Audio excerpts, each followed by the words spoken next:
Mainit na balita. Nag-message na ang puti nga sa akin. Sinabi niya na tao ni Satanas, sila Kanilaw at sangkot sa kaso ni PRRD. Ang palabas kasi niya, di ba, siya ay representante ng Interpol.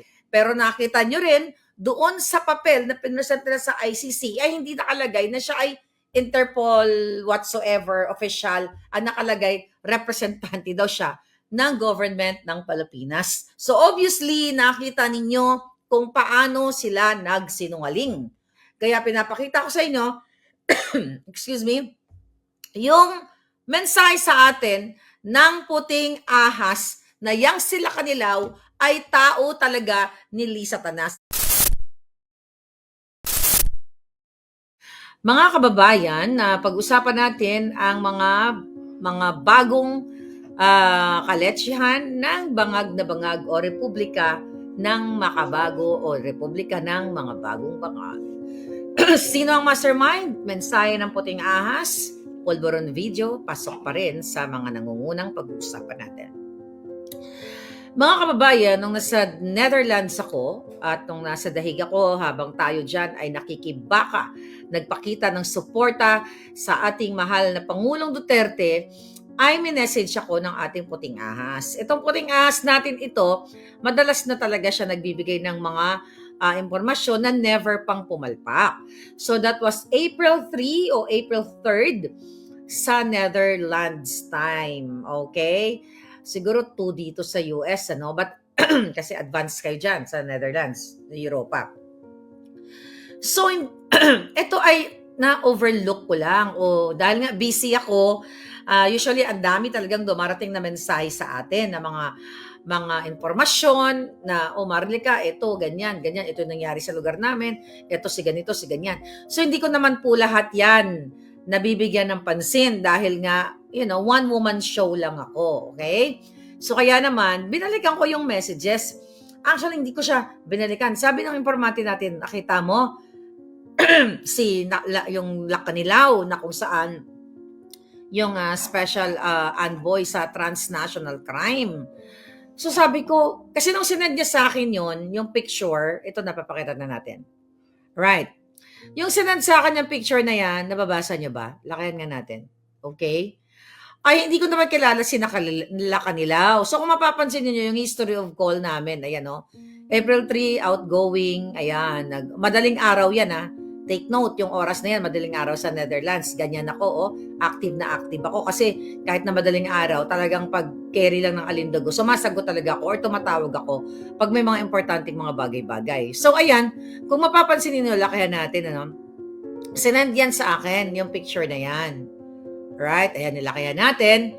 Talagang, mga palangga, nakakapanghilabot. April 3, so definitely that date, that day is before the third Senate hearing dyan sa Committee on Foreign Relations na pinamunuan nga ni Mangga.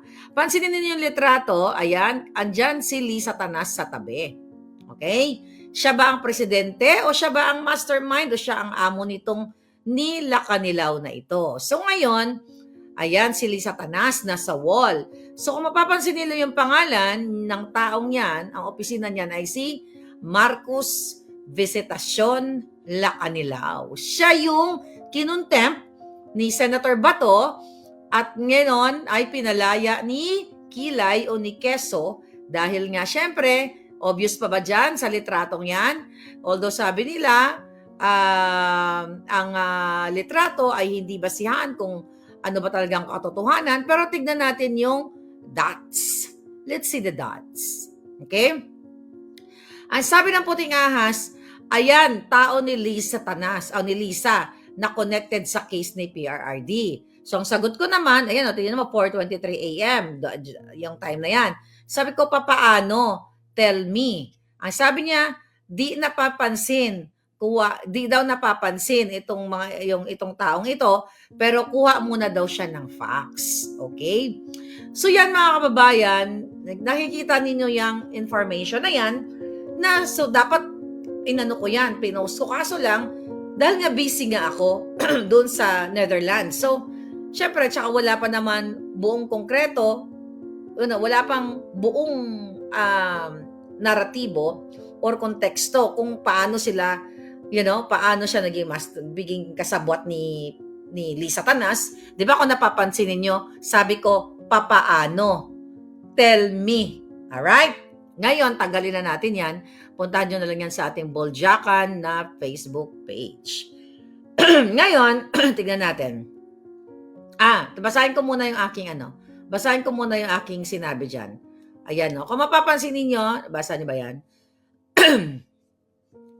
Okay. Sabi ko dyan, look, bago pang third hearing sa Committee on Foreign Relations patungkol sa mga kasabwat sa pagdukot kay PRRD, nag-message na ang puti nga sa akin. Sinabi niya na tao ni Satanas, sila Kanilaw at sangkot sa kaso ni PRRD. Sabi ko pa nga, pansinin ang litrato ni Lisa Tanas sa wall. Si Satanas na ba ang presidente ni Lila Kanilaw o mastermind sa pagkidnap kay PRRD? Nasa dahig Netherlands pa ako nito at abala sa pakikiisa at pagsuporta kay PRRD sa labas ng detention. Okay, yan ang ating mensahe. So ngayon, mga kababayan, nakita naman ninyo kung ano ang nangyari doon sa Senate hearing. Na talagang kasabwat nga. Imagine, may information na nakarating sa akin na, itong taong ito, kasabwat, bago pa mag-hearing. Then yesterday, that was yesterday sa Pilipinas, lumabas na siya nga talaga ay kasabwat dahil nakita nyo naman doon, kaya nga siya kinuntep dahil nagsisinungaling na sinasabi niya na hindi daw niya alam kung si PRRD ay dinala sa local competent judicial court or proceedings na kung saan bago sana siya dalhin bago siya nadukot na siya bago siya ipagkanulo sa ICC ay dumaan muna siya sa ating local court. So, ang sabi ni Kanilaw, hindi daw niya alam. Kaya nga doon sa hearing na yon, sinasabi na all throughout, nandoon ka, simula doon sa airport, sa tube, kung saan dinampot nila ang Pangulo Duterte, tapos nagmaang-maangan siya. At sinasabi doon sa papel na like a certification na kung saan na mayroong isang dapat ang palabas kasi niya, di ba? Siya ay representante ng Interpol. Okay? Kasi ang sabi nila, ang Interpol ang nagdesisyon or ang isa sa mga dahilan kung bakit nila naisakatuparan yung pagpapadukot kay Pangulong Duterte. Pero nakita nyo rin, doon sa papel na pinresent nila sa ICC ay hindi nakalagay na siya ay Interpol whatsoever official, ang nakalagay representante daw siya ng government ng Pilipinas without specification kung ano yung role niya. So obviously, nakita ninyo kung paano sila nagsinungaling, kung paano sila nagsabwatan. Kaya pinapakita ko sa inyo, excuse me, yung mensahe sa atin ng puting ahas na yang sila Kanilaw ay tao talaga ni Lisa Tanas. Kaya nga sabi ko kay Mangga, kay Amy Marcos, na kung talagang, ang tawag dito, kung talagang siya ay seryoso na panagutin itong itong mga taong ito, hanapin kung sino ang mastermind. Okay? For sure, nakikinig naman yung mga bataan ni Amy Marcos, iipatawag niya si Lisa Tanas sa issue na yan dahil yan talagang mastermind. At ipatawag niya rin si Lisa Tanas, si Bangag Jr., nung minastermind niya minastermind, yung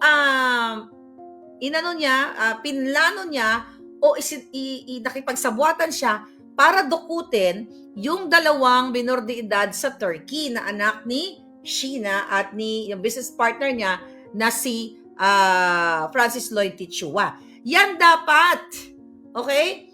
Yan dapat ang iimbestigahan din ni Amy Marcos dahil yan ay usapin sa pagkidnap. Okay? At ipatawag niya si Lisa Tanas at ang kapatid niya na sangkot sa pagdukot o pagkidnap ng mga bata at now kay Pangulong Duterte. Sabi nga ni S.C. Hanay, evidently they are liars. Alright? Ngayon, dito natin, mga kababayan, Sabi ni Nia, expert talaga si Satanas sa falsification ng mga document. Okay? Expert na talaga magtanim ng kaso. Sabi ni Nia. Yun nga. Kaya nga, di ba, Ma'am Parvina, ang sinasabi natin dito, Alfred de la Cruz, ang sinasabi natin dito palangga, kung totoo ang pinagsingangak-ngak ni Amy Marcos, una niyang ipatawag ang kanyang Satanas na sister-in-law at ang kanyang kapatid na Addictus Benedictus. Kaya nga sabi ni Miss Hanelet Abansenya kahapon sa Netherlands, so tinanong siya ng mga vloggers at narinig nyo kung ano ang kanyang opinion o ano ang kanyang pananaw dito sa nangyayaring hearing diyan sa Senate hearing sa Committee on Foreign Relations. Ito ay ek-ek lamang dahil nagtanong nga si Amy Marcos, ano ba talaga ang nangyari? At ang sabi ni Miss Hanelet, hindi ba niya alam ang nangyari? Parang, alam mo, kitang-kita niyo naman kung ano nangyari. So ano to? Sabi niya, ek-ek lang yan. Which is true. Dahil alam na alam ni Amy Marcos na ang mastermind dito ay ang bangag-bangag administration na kapatid niya na Pulboronic Addictus. Okay? Para ilis lahat nila itong mga panggigipit, pangdudukot kay Pangulong Duterte, yung budget insertion, yung pagnanakaw nila sa 5,500 flood control budget na ngayon namatay na ang issue na yan. 'Di ba? Talagang pinagtatabunan nila, last year pa yan, itong vice scam nila, yan kasi talaga ang gusto nilang pagtakpan. At ang yung pagiging Addictus Benedictus ni Marcos Jr. Kaya tama si Ms. Hanelet na yung mga pinapakita ni Amy Marcos ay pawang kaek-ekan lamang, although mayroong tayong nabuksan na mga nakitang mga informasyon na talagang magsabuatan sila, pero hanggang doon na lang ba ang hearing na ito? Puro na lang hearing. Remember, si Amy Marcos ay nagpakitang gilas din noong January last year, 2024, na kung saan ibinuking niya, nagpakita pa siya ng picture ni Martin Romualdez, ni Zaldico, ni Oñate, patungkol doon sa charter change. Na according to Amy Marcos, na binigyan ng 20 million pesos ang mga kongresista para what? Para gumawa ng panggugoyo sa kanilang mga constituents at pilitin na pumirma sa charter change. Naalala niyo yun? Yung hearing na yun. So doon, nakitang nagsinungaling si Oñate dahil nung hindi inaamin ni Oñate na si Romualdez at si Zaldico ay kasama doon sa kanilang pagplano sa charter change. Ano ang sabi ni Oñate doon? It slipped my mind. Remember that controversial, di ba? Bida-bidahan si Amy Marcos noon at saka si Kilay dahil nag-flash sila ng picture. So ano nangyari? Napanagot ba itong mga buwaka ng inang yon? Nga. And now, bida-bidahan na naman si Amy Marcos na kunwari concerned kung sino ang mga kumidnap kay PRRD. Pero obviously, ang kumidnap kay PRRD ay ang gobyerno ng kanyang kapatid. At gusto niyang ilabas ang kanyang kapatid na napapalibiran ka ng mga demonyo, mga chuchu-chuchu. Diba? Nakita niyo na. So, tama naman si Miss Hanelet Abansena na ek-ek lang yan. Puro ek-ek. At nagbigay pa nga ng statement si Miss Hanelet, kinongratulate niya ito pa ang katangahan niya nitong si Clarissa Taratara. 'Di ba? Yung Clarissa Taratara, yung kanilang nonsense na vlogger na talagang kanilang spokes, yung kanilang spokes ahas. Sobrang ahas talaga. Ngayon, sinasabi nila na parang sinabi ni Taratara na parang dismayado sila o ano ba yung nasa isip ni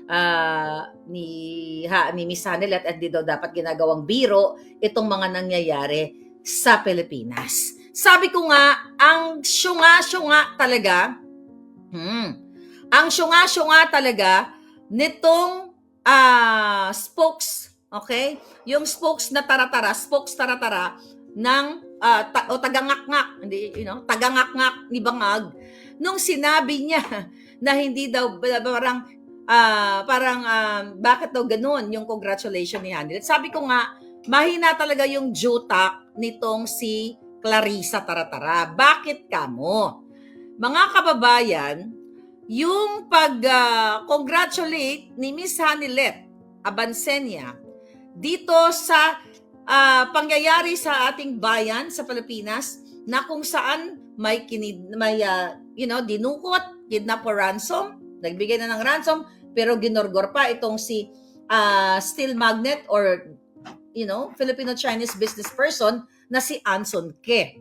Ngayon, mga kababayan, ang ang nakakatawa, ang sabi ng Malacanang na mga bangag, okay? Hindi po natin malaman bakit ganun ang naging attitude ni Miss Hanilet. Okay?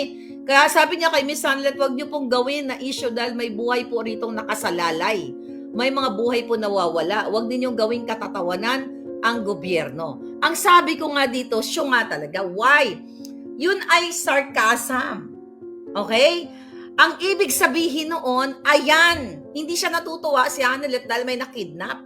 Ayan, dahil pinapayagan ninyo, ito ang pagkakaintindi ko, which is yun din ang pagkakaintindi ninyo, na dahil may bangag tayong presidente, dahil pinapabayaan yung na patuloy na mamumuno ang pagiging, ang addictus benedictus, eto ngayon ang napapala ng taong bayan na, lalo na yung mga business person dyan, Chinese, Filipino-Chinese, na kayo ay biktima na ngayon.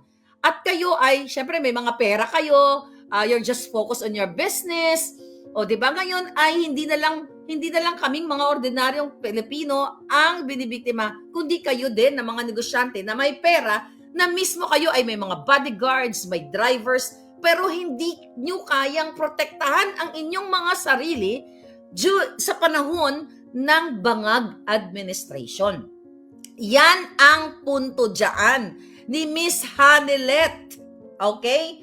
Abansenia, hindi siya natutuwa dahil may nadukot o may nagurgor. Syunga lang talaga o bangag lang talaga ang gobyerno ni Bangag. Alright? So, hindi po siya natutuwa dahil congratulations, may natsugi, ganyan-ganyan. No! Ang sabi niya, congratulations. Kasi, pinapayagan ng mga sundalo, ng mga pulis, kayong lahat dyan, na pamunuan kayo ng isang adik na nahulihan, nakita-kita sa camera na mayroong residue dito. Ngayon, recently, may dugo pa sa labi dahil sa kasobrahan ng pagtira ng ipinagbabawal na pulburon. Yan ang tawag nyo. Huwag yung tawagan na Claire yan dahil hindi yan tunay pangalan. Clarissa Taratara. Alam nyo na yon, Ilonggo. I-google nyo kung ano ibig sabihin ng Taratara. Ngayon, mga kababayan, kaya bagsak ang, sabi ni Trusop, kaya bagsak ang trust rating ni Bangag, di ba? At namamayagpag si Inday Sara. Ngayon, eto na nga, mga kababayan. Akala kasi, ganito pala. Eto kasing mga nagdedegosyo sa atin, yung iba, neutral lang sila, they don't care about politics, basta sila ay nagninegosyo, wala silang pakialam. Kahit ang gobyerno ay niyuyurakan na ang pagkatao ng mga maliliit. As long as they're enjoying their businesses, happy sila, wala silang pakialam sa atin. Wala silang pakialam sa naglilimahid na mga Pilipino na hindi makabili ng bigas, ng pang-araw-araw na pamumuhay, basta sila okay sa business. So ngayon na sila ay tinitira na, alam nyo, ito nga Anson Ke, yung family mo, sir, wala na pala siya. Ang family nito, di ba mayayaman kayo? Bakit hindi nyo susugin o imbestigahan? Baka nga si Lisa Tanas ang sangkot dito sa pagkidnap. Kasi may mga bagong anggulo na ito daw ay connected sa Pogo, chuchu, Pogo na naman. Mayaman itong taong ito. Hindi niya kayang proteksyonan yung sarili niya. Sino ang nasa likod nito? Bakit sunod-sunod ang kidnapping? Bakit mga Chinese, Filipino-Chinese ang mga kinikidnap? Baka nga may listahan niya Malacanang, baka susunod ka na. Ikaw nanonood ngayon ng negosyante. Unahin ito, sunod natin si Anson Ke. Number 3, si ganito. Number 4, si ganito. Number 5. Baka nga, ang talagang, dahil sa nangyayari, kidnapping sa 2 minor de edad. Okay? Sa Turkey, at now kay PRRD. At yung batang 14-year-old na inutdan ng daliri, remember that? At nagsinungaling din ang DILG about that incident. Baka nga Malacanang Bangag pa ang nasa likod ng kidnapping na ito. Dahil ngayon nga, election season, kailangan nila ng more money. Baka sila pa nga ang nagpapakidnap. Dahil kayong mga Filipino-Chinese, or kahit hindi Filipino-Chinese, kayong mga malalaki nagdinegosyo dyan sa Pilipinas, or yung mga middle, hindi ganong sobrang yaman, di ba? Hinihingian kayo ni Lisa Tanas ng mga donation kapag uma-attend kayo sa event. Tama? Ako mali.